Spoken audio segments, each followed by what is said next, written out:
Perkenalkan, nama saya Ridwan Yulianto, mahasiswa UIN Susta Riau, jurusan Peternakan kelas 4D. Baiklah, di video kali ini saya akan menjelaskan tentang sejarah peradaban Khulafaur Rasyidin.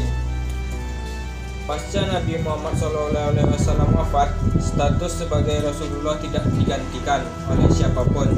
Akan tetapi, kedudukan Rasulullah SAW sebagai kepemimpinan kaum Muslim harus tergantikan, sebagaimana diketahui dalam sejarah bahwa penggantian tersebut dinamakan Khulafaur Rasyidin, yang terdiri dari dua kata, yaitu al-khulafa berbentuk jamak dari khalifah yang berarti pengganti.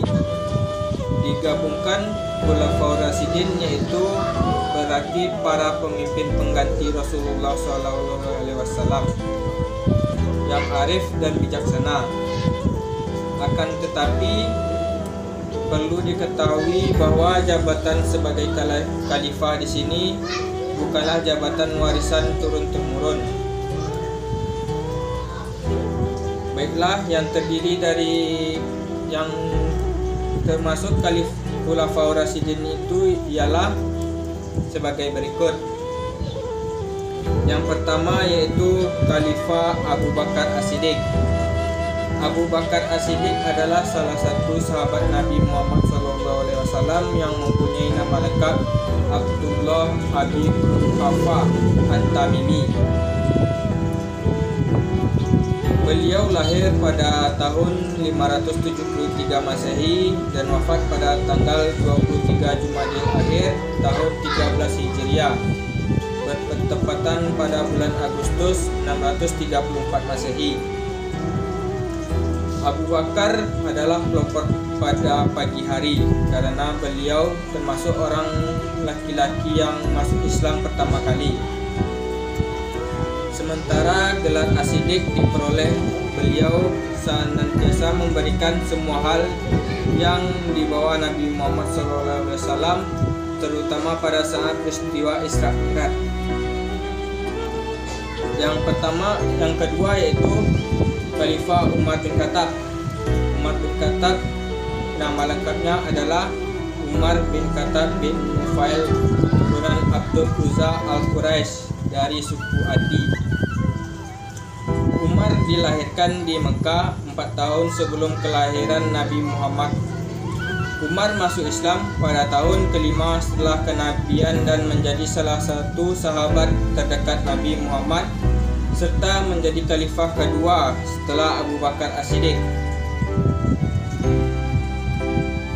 Setelah masuk Islam, Umar mempertaruhkan seluruh sisa hidupnya untuk membela dakwah Rasul. Umar menjadi benteng dan pilar ajaran Islam yang paling kukuh. Ia menjadi orang kepercayaan Rasulullah sekaligus penasihat utamanya. Umar juga berperan besar sebagai bagi perkembangan dan kejayaan Islam di kemudian hari. Selanjutnya yang ketiga yaitu Khalifah Utsman bin Affan. Khalifah ketiga yaitu Utsman bin Affan, nama lengkapnya ialah Utsman bin Affan bin Abdul Asad bin Umayyah dari suku Quraisy. Dia memeluk Islam karena ajakan Abu Bakar dan menjadi sahabat dekat Nabi Muhammad SAW pada waktu itu.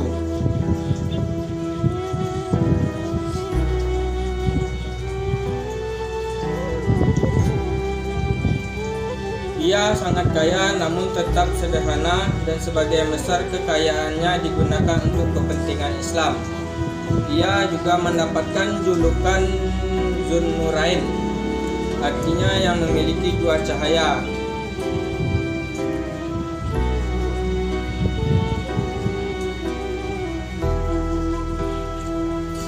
Karena menikahi dua putri Nabi Muhammad secara berurutan setelah salah satunya meninggal. Utsman bin Affan masuk Islam pada usia 34 tahun.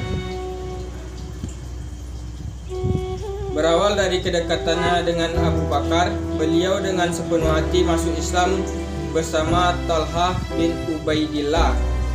Meskipun masuk Islam, mendapatkan tentangan dari pamannya yang bernama Hakim, namun Utsman tetap pada pendiriannya. Hakim sempat menyiksa Utsman dengan siksaan yang amat pedih. Siksaan terus berlangsung hingga datangnya seruan Nabi Muhammad SAW agar orang-orang Islam berhijrah ke Habsyi.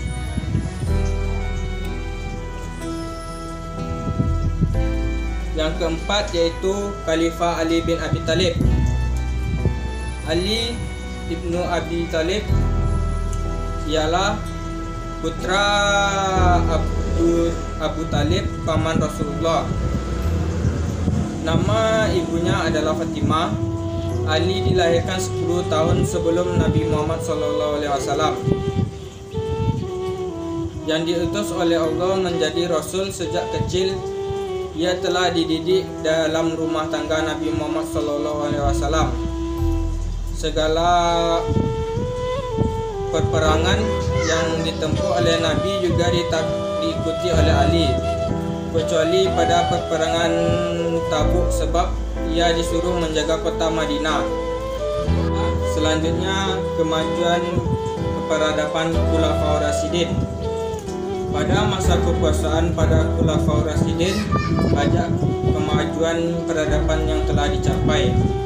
Di antara pemikiran yang menonjol pada masa Khulafaur Rasyidin adalah sebagai berikut.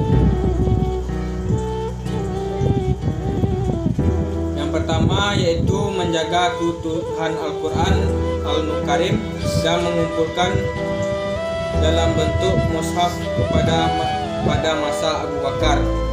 Yang kedua, memberlakukan mushaf standar pada masa Utsman bin Affan. Yang ketiga, keseriusan mereka untuk mencari serta mengajarkan Al-Quran dan sunnah-sunnah. Yang keempat, sebagai orang yang tidak senang kepada Islam, terutama dari pihak orientalis abad ke-19, banyak yang mempelajari fenomena Futuhat al-Islamiyah. Mereka menganggap bahwa Futuhat ini adalah perang dengan motif ekonomi, yaitu mencari kekayaan negeri yang ditundukkan. Yang kelima yaitu Islam pada masa awalnya tidak mengenal pemisahan antara dakwah dan negara, yaitu antara dai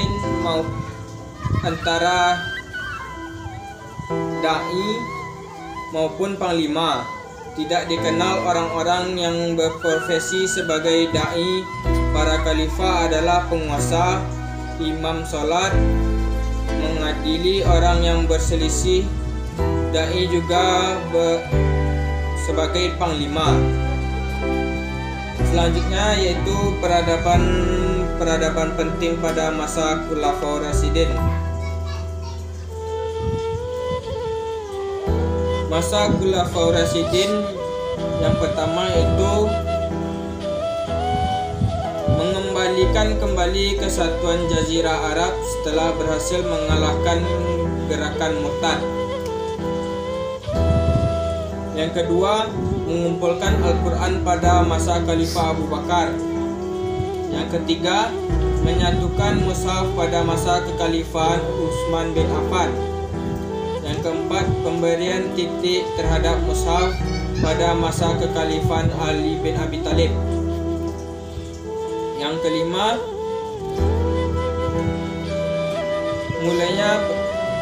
mulai peninggalan Hijriah pada masa kekhalifahan Umar bin Khattab. Yang keenam, membangun kota-kota yaitu seperti Basra, Kufah, Fathah dan sebagainya. Baiklah, itulah penjelasan dari video saya kali ini. Demikian saya ucapkan terima kasih. Assalamualaikum warahmatullahi wabarakatuh.